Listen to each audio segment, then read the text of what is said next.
Hello and welcome to News and Design, keeping you informed about innovations in the world of transportation engineering and design.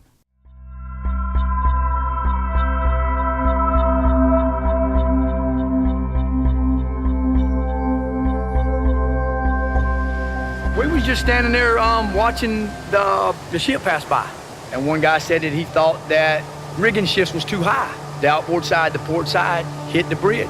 All kind of structural steel started falling up there. It took 5 seconds, 1, 2, 3, and it was right through the bridge. It happened in a blink of an eye.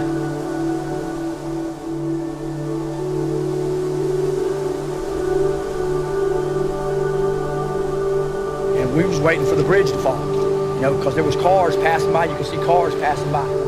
So as I dropped my phone back in my pocket, I saw it start to hit, so then I pulled my phone back out and called 911. Immediately following the incident, a lot of 911 calls came in from concerned people. It was a 51,000 plus vessel, and it had severed one of the two lower chords of the truss bridge. And at that point, I'm thinking, how is the bridge still standing? To my knowledge, a bridge has never been hit like this in the superstructure, pretty much in the center of the main span. Most people, in our industry and in construction and engineering and everything, seeing that kind of damage, immediately recognized that this was a serious problem.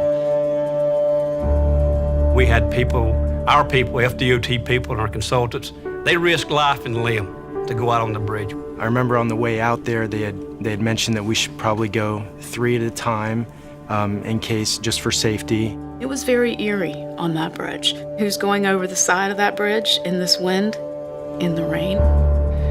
We were scared. We didn't know what to expect. I saw what it was, that the lower cord, the tension cord was just sliced. It was just gone, disconnected. When you see the pictures, the major cord on the bridge that's carrying the load is severed. The magnitude of the destruction to the structure, to the steel structure, is the worst I've ever seen. It's as bad as it gets. It's one of those situations where collapse was imminent. You can ask, well, how close to being a catastrophic event was it? It was within a few feet. Our drive was to get the bridge open quickly, but then you also have to balance the structural integrity and the safety of the bridge. How fast could we get the bridge back open safely and know that we had a quality job at the same time? How are you going to do this? What's it going to take? How are you going to move the steel? How are you going to anchor it? Can the deck take the load? There's not a textbook and not a computer program that you can open up and say, how do we repair the Mathews Bridge? When you get vertical and horizontal displacement, you have to pull that back into location. Well, the problem is, what do you anchor that to? We can't hang a hook up in the cloud.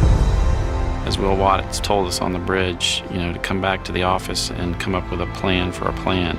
Some of these folks spend the whole 3 days in the office, 24/7. They just ate, sleep this project. 76 hours after the initial impact, we handed over bid documents to proposed bidders. Essentially, at the end of the day, we set up for 24/7 operations on the bridge. We had tents and folks on site around the clock. Problems would get resolved before we knew there were problems.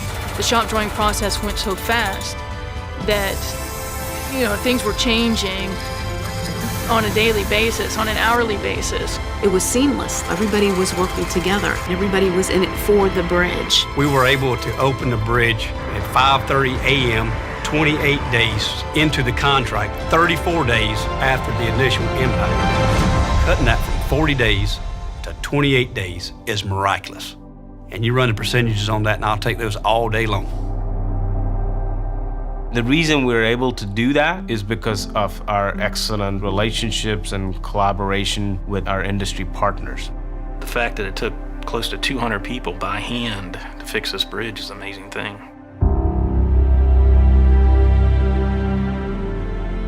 It's the people behind the project that really dug in and got this job done. There was some tremendously amazing engineering done. There was a lot of hard work by the departments, the contractors, inspectors. Everyone worked extremely hard for this project, all to bring it together for the people of Jacksonville who will never know any of their names.